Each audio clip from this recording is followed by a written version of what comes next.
I remember the moment I discovered the truth. It was a Saturday night, and the casino was alive with the sounds of laughter, clinking chips, and the occasional shout of joy from a player hitting it big at the blackjack table. I had never been one to frequent such places, but that night I decided to surprise her. Sarah always loved the thrill of the game, the rush of adrenaline as she placed her bets. Little did I know I was about to lose my own bet, my bet on her loyalty. As I pushed through the crowd, I spotted her. She was at a blackjack table, her laughter ringing out like music, and for a fleeting moment a smile crept across my face. But the smile faded when I noticed the dealer. He was tall, with a charming smile and an easy confidence that made my stomach churn. I watched as he leaned in closer, whispering something in her ear that made her giggle. The sight hit me like a punch to the gut, and I felt the world around me blur. I stood there frozen, my heart racing. My mind raced with questions. Was this just a friendly interaction? No, it was more than that. I could see the way she looked at him, the spark in her eyes that had been absent during our recent evenings spent together. My heart sank further as I realized I had been blind to the signs. The late nights, the unexplained absences, the way she had become distant. It all came crashing down on me, a wave of betrayal that threatened to drown me. I turned away, needing air, needing to escape the suffocating realization of her infidelity. I stumbled out of the casino, the noise fading behind me, replaced by the pounding of my heart and the chaos in my mind. I had loved her fiercely, trusted her implicitly, and now that trust lay shattered at my feet. I felt a mix of anger and heartbreak, a cocktail of emotions that left me reeling.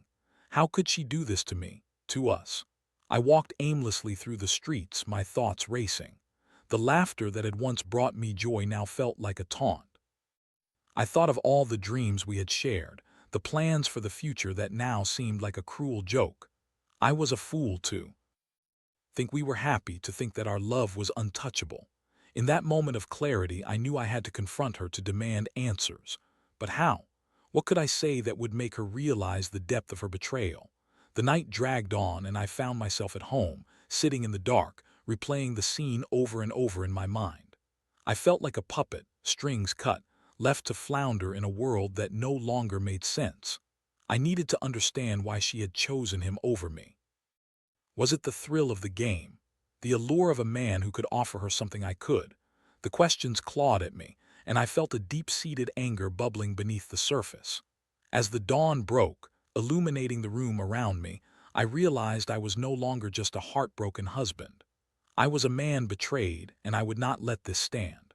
The thought of revenge began to take root in my mind, a dark seed planted in the fertile soil of my anguish. I needed to confront her, yes, but I also needed to make her feel the weight of her choices. I would not be a victim in this tale. No, I would become the author of my own story. But first I had to gather my thoughts to plan how I would confront her. This was just the beginning.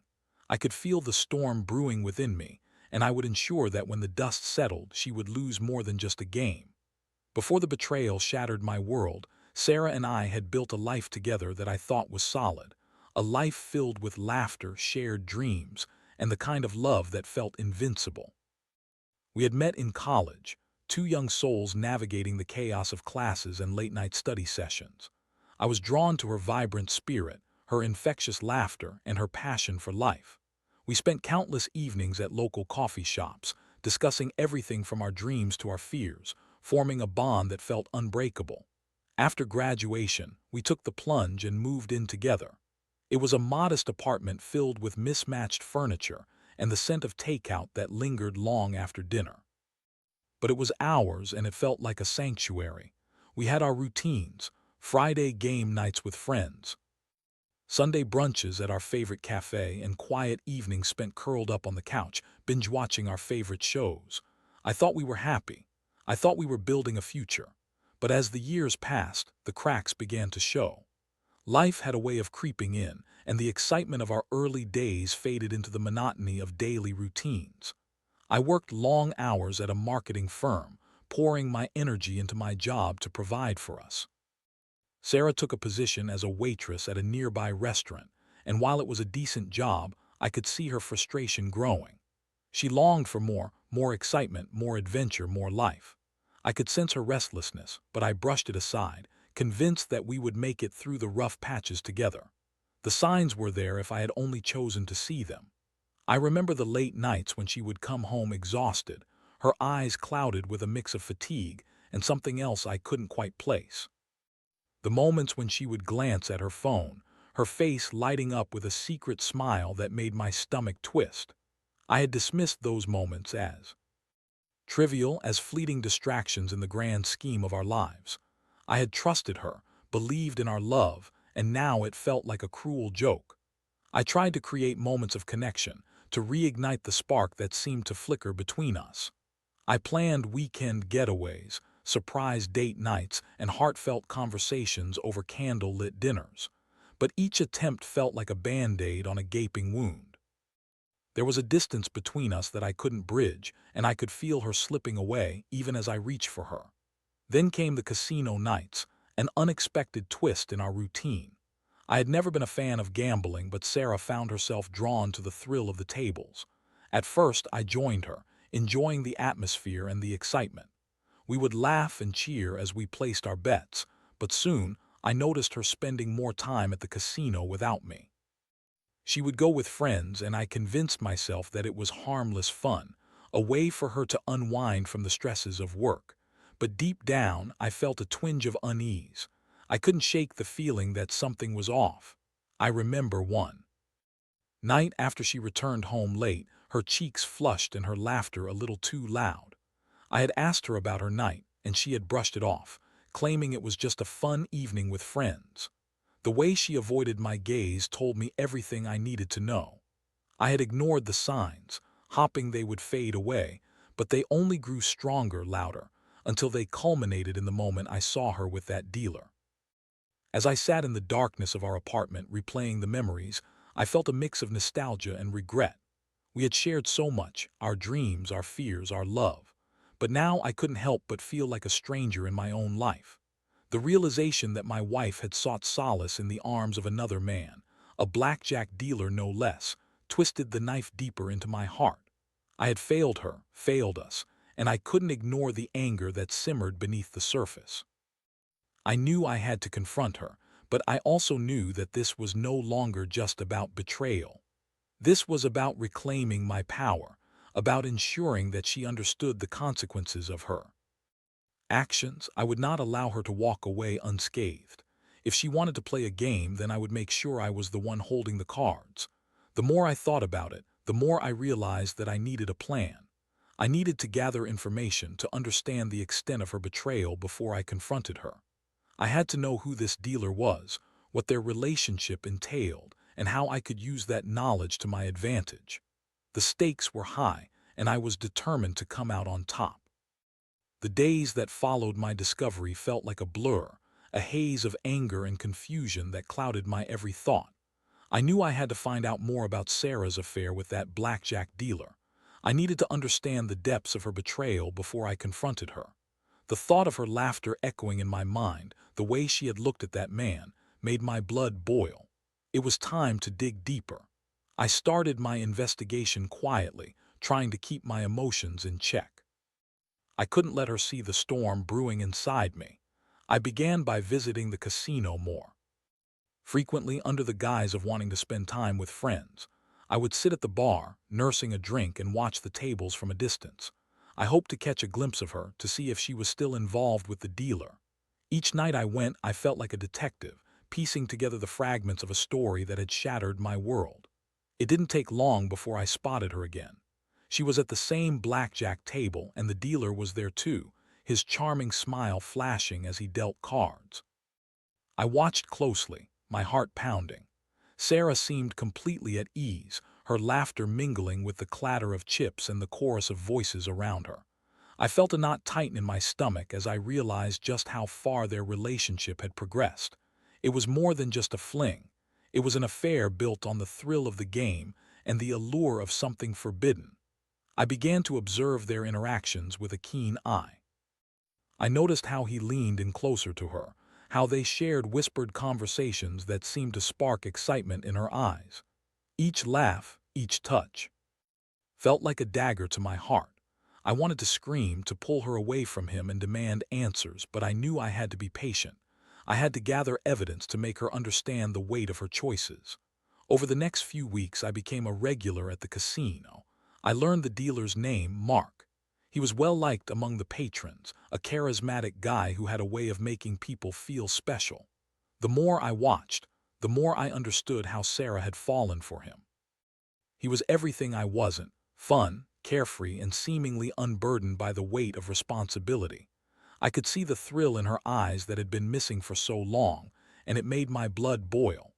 I started to gather information about Mark, using the connections I made at the casino. I struck up conversations with other players, fishing for details about him. I learned that he had a reputation for being a smooth talker, someone who could charm just about anyone. But I also discovered that he had a history of relationships that ended in chaos. An ex-girlfriend who had left him over gambling debts, and rumors of a volatile temper when things didn't go his way. The more I learned, the more I realized that he was not the perfect man Sarah had made him out to be. One night, as I sat at the bar nursing a drink, I overheard a conversation between two players discussing Mark. They mentioned how he had a knack for seducing women at the tables, using his charm to lure them in. It struck me like a lightning bolt. This wasn't just about Sarah, it was about a pattern of manipulation. I felt a surge of anger, but also a sense of purpose. I could use this information to my advantage. I continued to observe Sarah and Mark, waiting for the right moment to confront her. I wanted her to see the man she had chosen over me for who he truly was. I wanted her to feel the weight of her betrayal, to understand that she had traded our life together for a fleeting thrill. The anger simmering inside me began to morph into a plan, a strategy to ensure she would lose more than just the game. As I pieced together the evidence, I felt a mix of emotions. I was heartbroken, yes, but I was also determined. I couldn't let her walk away unscathed.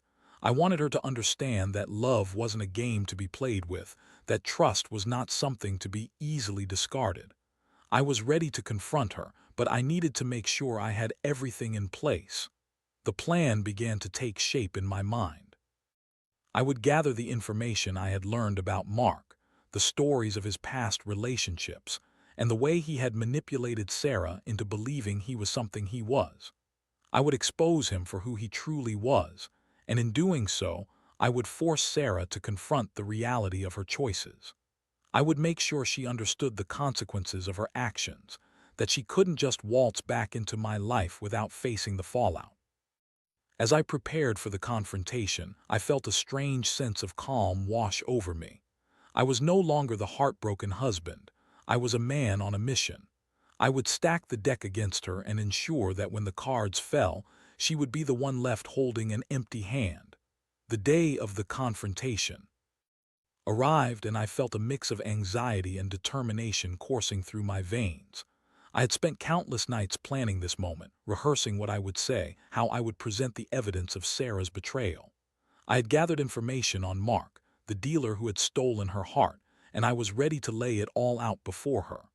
I wanted her to see the truth, to understand the gravity of her choices. It was a Friday evening, and I knew she would be coming home late from work. I had set the stage in our apartment, lights dimmed, a bottle of wine on the table, and the atmosphere tense with unspoken words. I could feel my heart pounding as I waited, packing the living room like a caged animal.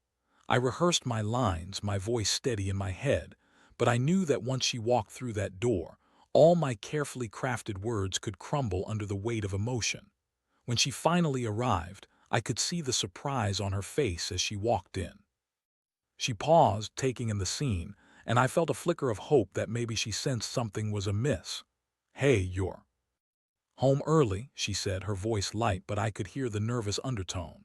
She stepped closer, and my heart raced as I prepared for the inevitable.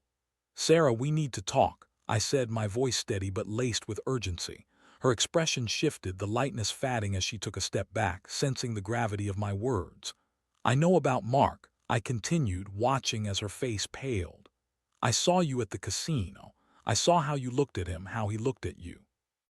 Her eyes widened, a mix of shock and denial. "What are you talking about? It was just a game, just fun, she stammered, but I could see the cracks forming in her facade. I took a deep breath, my heart pounding in my chest. Fun, is that what you call it? You've been lying to me, Sarah. You've been sneaking around behind my back, and I deserve to know the truth. I wasn't sneaking around. It was just a few nights, she protested, but I could see the guilt creeping into her eyes.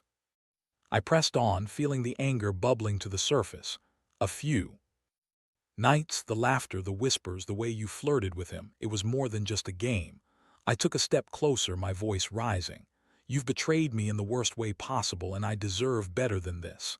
Tears welled in her eyes, and for a moment I thought she might break down, but then she straightened, her defiance returning. You don't understand. You've been so caught up in your work and your life that I felt alone. I needed excitement, something more than what we had. Her words hit me like a slap.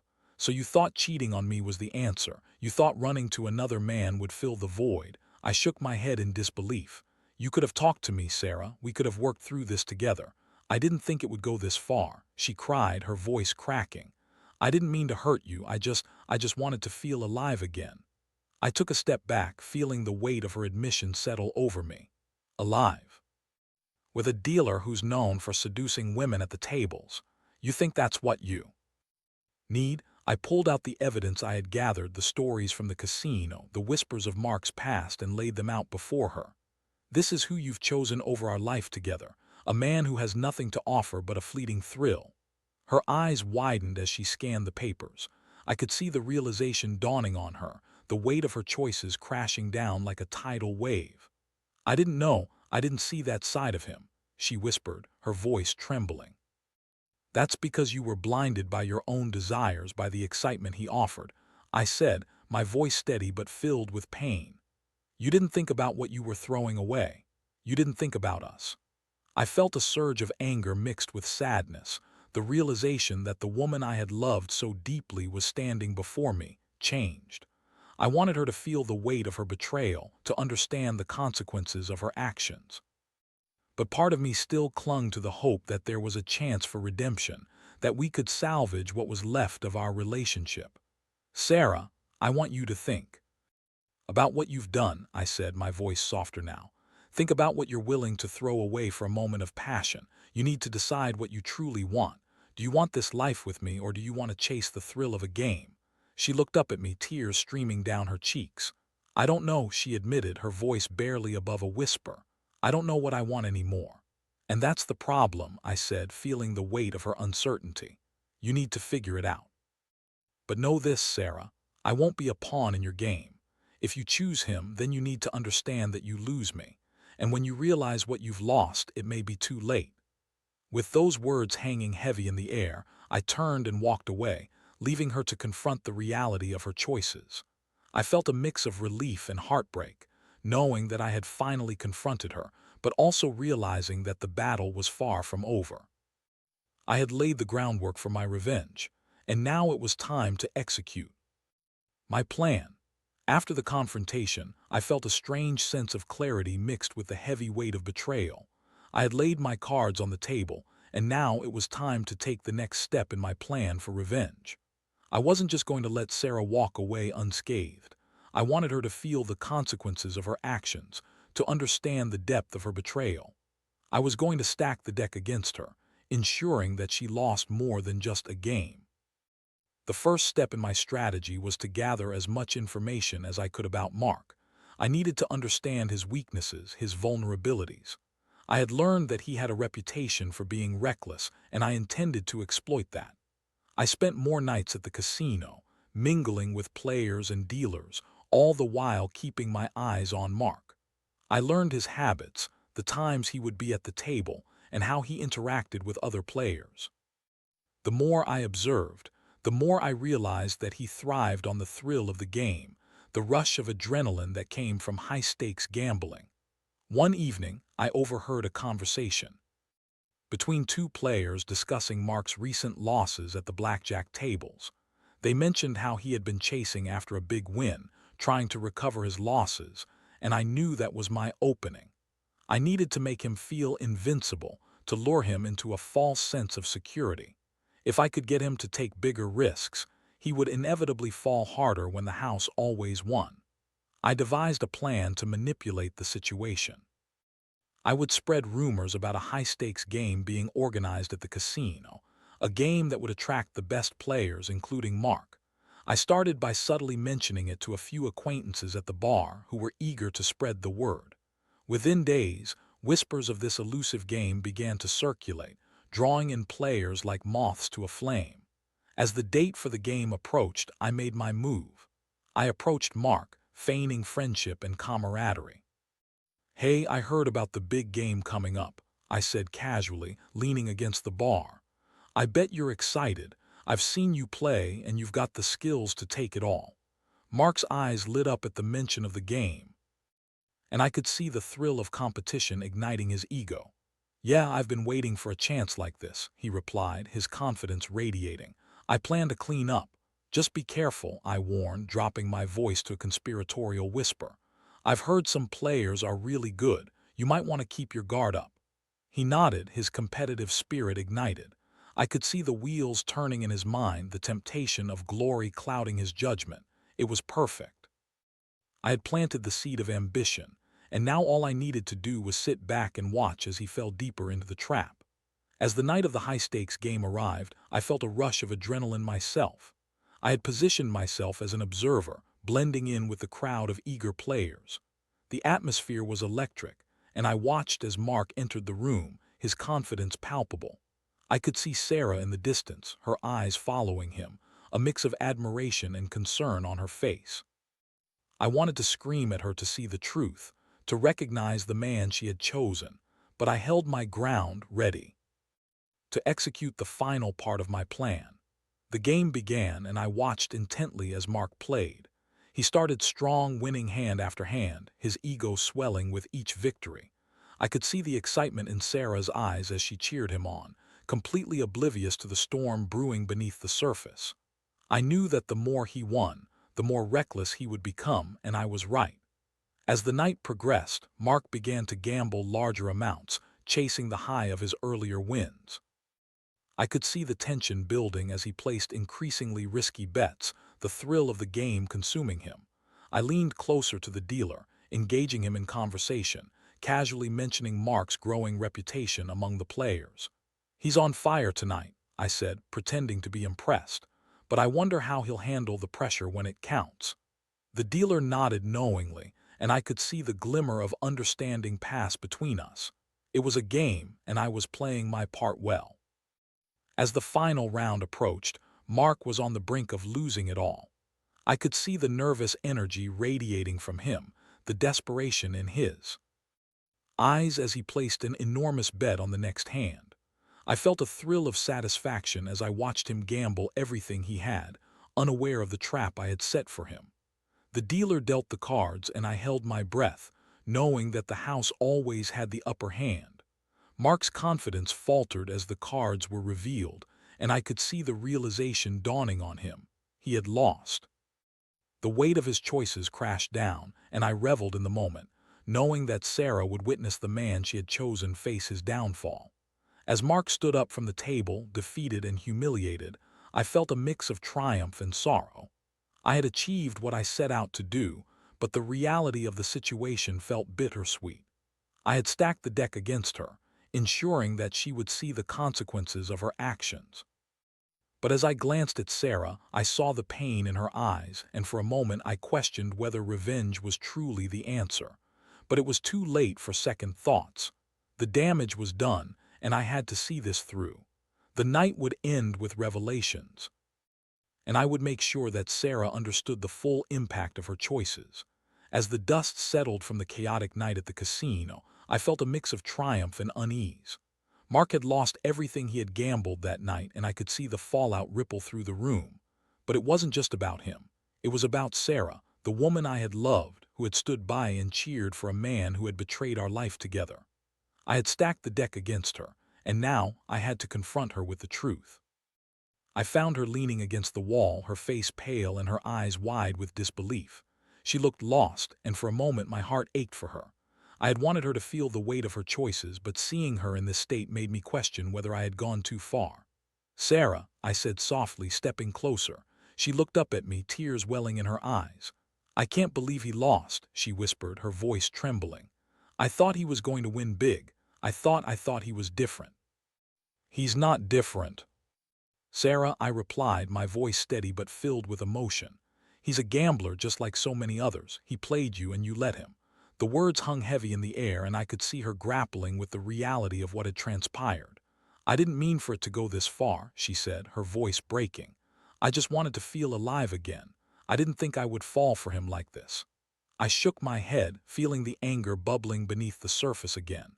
"But you did fall for him. You chose him over me, over our life.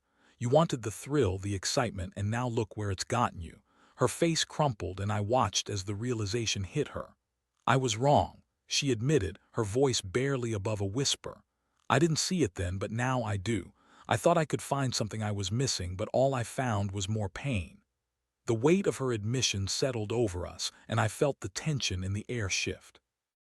I had wanted her to understand, to feel the consequences of her actions, but now that it was happening, I felt a pang of sadness for what we had lost.